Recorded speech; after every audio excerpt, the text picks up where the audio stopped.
also 3,533 in SIC. So if you ask me what transpired on the market, that's all I can tell you. Fantastic. Great analysis there. We'll go for a short break. When we come back, we're going to hook up with Prince Corentin Kumi, who has done a research about how to use cassava as a game changer in creating jobs and scale up income generation.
Hello, welcome back to Market Avenue. Prince, you're welcome. Thank you very much. Prince, you're talking about cassava as a game changer. Exactly. What have you find so unique about cassava? You think that it can help enhance food security and even generate more income for farmers across the country? That's good, because cassava is not new. So you'll be wondering, what is so new about cassava? This is what our forefathers were producing a long time ago. Yes, we, the professionals, and then even the researchers, we have realized that there is a very easy way by which we can help reduce poverty. Because UL is saying that by 2030, the extreme poverty should be zero. And if you are talking about poverty, as they are talking about, like $1.9 a day, if you are not able to live on $1.9 a day, it means you are poor. If you bring it into Ghana cedis, just about 11 to 12 cedis a day. But we should not make any mistake and think that this is those everybody getting it. No, there are so many people in Ghana and even Africa who are not getting that. Because even if you take it a month, it's about 300, 350, and many people don't even earn that. Now, we have realized, we researchers and then lecturers have come together to form what we call the African Center for Poverty Alleviation Strategy, ACPAS. And we are saying that we have researched and we can do more using cassava to reduce poverty simply. Why are we choosing cassava and not any other crop? Because cassava is one of the few crops in Ghana that can withstand drought. And it can even withstand poor soil. One of the few, you know. And this is the crop that our forefathers have been producing for long. Now, when we look at the country, it is also one of the crops that almost every part of the country, like Ghana, can produce. If you take Africa, about 40 countries can produce cassava and even more. All right. So then, if you are to reduce poverty, and poverty has been described as a rural phenomenon, and research shows that over 78% of the poor people are in the rural areas. So, if many of them are basically into cassava and other crops, then cassava should be the game changer. Now, why are we saying that? Is cassava important? Is it something which is useful to the world? And it is, no doubt it is true. Research go everywhere, you know that there's no part of cassava which is thrown out. There's no part of cassava There's no part of it which is not necessary. From the leaves. The leaves is a vegetable for stew and other things. You know, when we come so to apart the from vegetable and stew and other thing, what else can these leaves be used for? Oh, the leaves, of course, it is a herbal plant that can be used in herbal preparations and so on, but that I will not go there much. Okay. But basically, we are talking about food security and poverty reduction, and it is food. The leaf is food. All right, when we come to the stem, it is animal feed, and animals are meant for food. Then we go to the cassava itself. Cassava can be used for so many things. The gari itself, is it not what has kept students and all of us till now? Look at the time that we had COVID. Is it not gari that people went into and even the price became so high? So cassava is important. If you come to the cassava chips, it's exported. China and so on, they can have it. You can go to the net, it is there. If you talk about the flour, when you go to Europe, it's needed. Even Ghana, the pharmaceuticals use them. But Ghana, it's just kokonte. Aha, we know it as kokonte, but it's cassava flour, which is a pharmaceutical product. You know. But are you sure our pharmacists, they're interested in what we produce in Ghana? Because maybe perhaps the quality might not be there. Yes, that is where we are coming to. That is where African Center for Poverty Alleviation comes in. It means that the cassava is useful. Only the way the value chain preparations is necessary. How to market it. What type do they need? There is a gap between the knowledge of what is needed in the market and then what the farmers are doing. And therefore, the farmers will produce and they get rotten. Meanwhile, cassava is a precious product which is consumed all over the world, and it's not even enough. You understand? The starch is used for many preparations in the pharmaceutical industry. You understand? So why is it that it's not enough? I'm not cutting you. All but right. In Ghana here, we see cassava produce. Exactly. And it goes waste. Exactly. So we are not able to consume what we produce. Exactly. The problem is that the professionals on the value chain have not done enough to help the rural poor. The rural poor doesn't know the market. Sometimes they even produce, they get to the market centers, the market queens come to buy it at any price they want to buy, because if they are not bought, they will get rotten and sent home rotten. Meanwhile, it's not even as if the market women bringing it to Kaswa market or maybe Makola market, they are coming to even. Some also get rotten there, not all of them are bought. So it means there is a problem with the value chain and how to market it. You see, so that is where we, the professionals, the researchers, have realized that that is the problem. It is not a case that cassava is not necessary or is not needed. It is needed all over the world. No, is gari not needed? I used to say we are getting enough gari in Ghana. Now the price is going higher and higher. You know, so it is about how the value chain preparation and the marketing will go. So what are we saying? We are saying that now the model is so simple. Get to the rural centers, the communities where cassava is produced, and it's all over the country, even in Africa. Take the basic statistics about their welfare, about their poverty status. That is where our statisticians at the African Center will do first. And then when you finish, you introduce this project. How do you introduce it? These our biological scientists should look for the correct variety that is needed in the market. Then these farmers should be made to plant that. And which CSR has done so much in that regard. A lot. But they're just sitting there. Yes. Are they aware? Are the farmers, the poor farmers in the market? No, they've introduced, I have interviewed CSR several times and they've done so much, but you'll be surprised to know that from our researches, many of them are not even aware. And even if they are aware, how to go about it, they are still introducing the traditional agronomic practices. And therefore, there should be the professionals to train them on the modern agronomic practices. Now, after that has been done, they are able to have the land, they have a problem with the lands, and they can produce. But when they produce, no market. Why is it that they are not getting market? Is it because cassava is not needed? And there's nobody who can convince anyone that cassava is needed. It's not needed. Because I've just told you that it is an industrial product.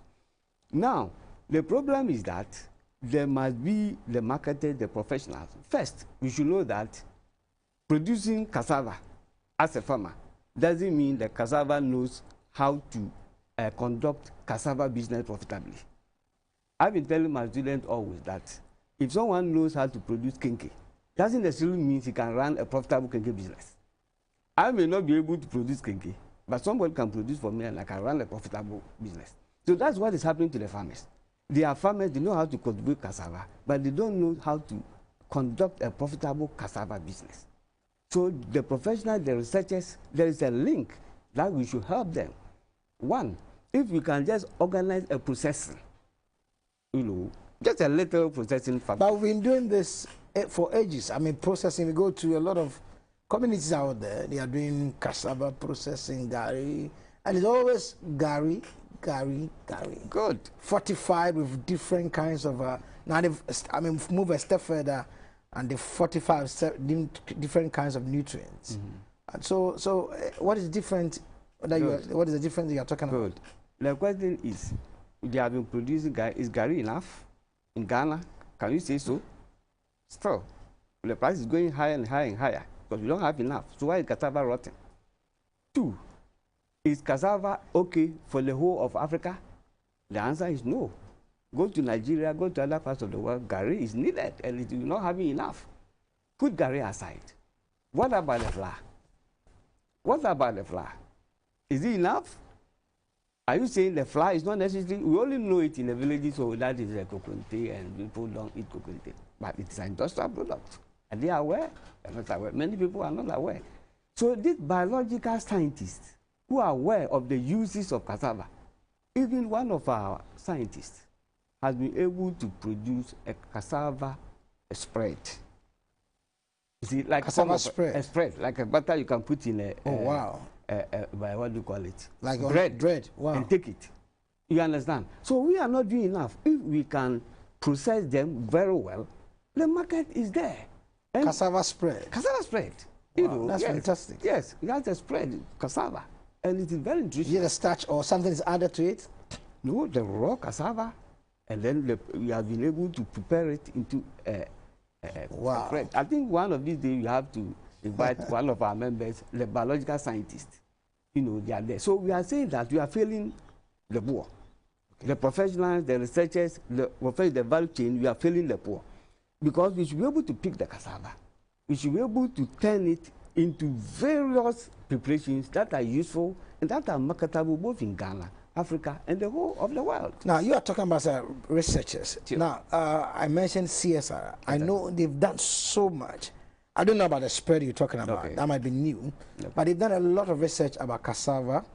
But what we are lacking, that I have observed, is getting business people to buy into what they have done. Good. So what else can you do to be able to rope them or bring them on board this train? Yeah, that is exactly what Africa Center for Profit Television Strategy is trying to do.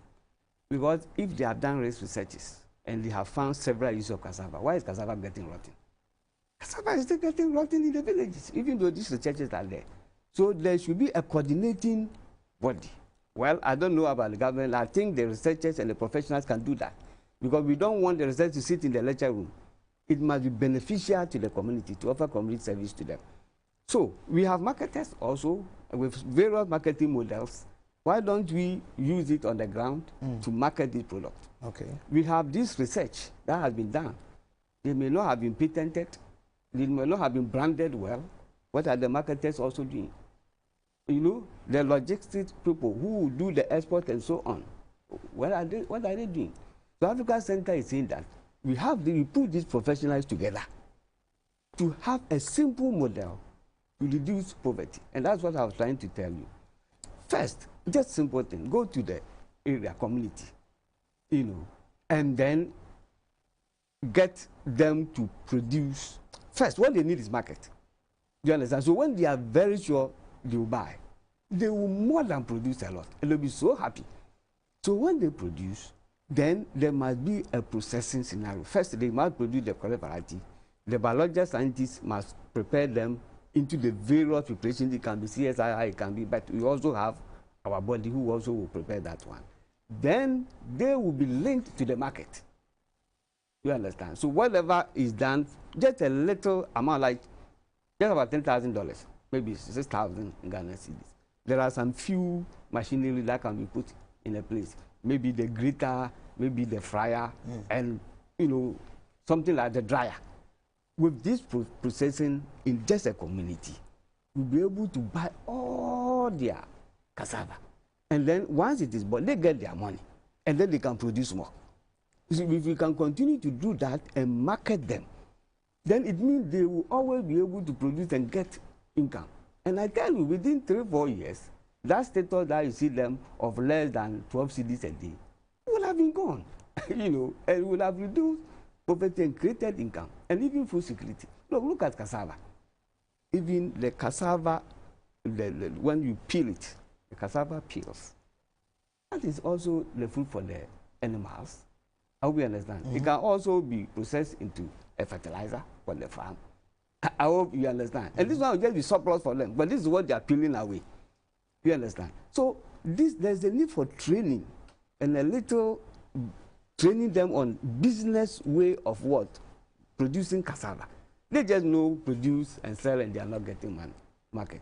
But if they know how to use the cassava, you know, if they are trained on how to use the cassava and they ensure market for them, which is also available, then they will have a lot of income. They will have a lot of food. So with this research you've done, yeah, do you have in mind a community you want to use to kickstart this project? Good.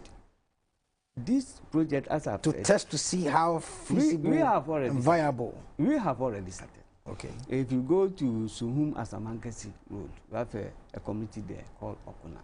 It's called what? Okunam. Okunam. Exactly. Okay. That is where we have gone. You have seen cassava getting rotten.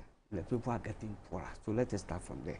We have also gone to Tichamante to start a project there. So we have already taken the baseline statistics. You know, so what we are trying to do is to train we have also a great extension officer in our team to train these farmers in the right agronomic practices. You know, these days it is organic here and there. So even our researchers have come out with an organic way of spraying insects and so on. So that once it is done, so that I command premium price. Exactly. Okay. So once it is done, we are going to buy all. You know, it's a team. We have to get financiers and so on, so that we can process this one into the various form, and then our marketing team will ensure they are exported. So once this is done and continue to be done, all what the farmers will do is to produce a lot and come and sell and get their money. Some of them will also be introduced to this processing because some of them are already into Gary already. But even Gary, it is not all Gary that is needed for export, because if you let the cassava get rotten, it produces a certain dangerous chemical. You know, and this, when you send it to the market for export, nobody will buy. So if these biological scientists are able to get the right cassava and make sure they are processed in the right condition, then it means the market is already there. You know, and when that happens, it means cassava. Look, when we have one project, let's say we have like $10,000. We have a project in the community. Within 2-3 years, we can lift it, that same amount to another community. Because we are not introducing the welfare, we are not introducing the welfare approach to poverty reduction. We are introducing the market approach. Why are you not doing the welfare approach like exactly. the marketing approach? The welfare approach is just like giving them fish instead of teaching them how to fish. You know, and normally that one is very good for kids, and then maybe the older generation where you give them something to take. But for the youth, you don't just go and give them, oh, we are not doing well, take this, take that. No, it doesn't work. It even makes them to be maybe lazy. You understand? But buy their products, train them, introduce them to the proper market models and the enterprise models. As I said, some may be able to produce cassava, but they don't know the marketing practices and managerial practices to make the cassava production as farmers business. You know, so business support services are also necessary. Some of them may not even need finance. You know, because they can produce. Maybe they need only market. Some also have market, but they don't know how to manage the funds. Finally, before we wrap up, so in your view, the research you're doing, how long will it take for people captured within the poverty bracket, 5 years, 3 years, or 2 years, to change their status? Oh, cassava between 3 and 4 years, they should be okay. All what they need is the market. They will produce a lot and earn income. Well, what we are saying is that they should not be in extreme poverty. And extreme poverty, according to the UN, is $1.9 expenditure a day. Which if you trade this in Ghana, let's say $1 is like 6 cedis, about 6 cedis. It means you are getting to something less than 12 cedis a day. So if you can allow them to have income to enable them to spend more than 12 cedis a day, you have taken them out of poverty. Thank you very much, Prince Kranti Kumi, for your time. Who is a senior lecturer at Accra Technical University, also a member, executive director of African Center for Poverty Alleviation Strategy. Thank you very much. He's talking about using cassava as a game changer to change the story of rural folks. My name is Edward Nyakun. God willing, we'll come away again tomorrow. Shalom.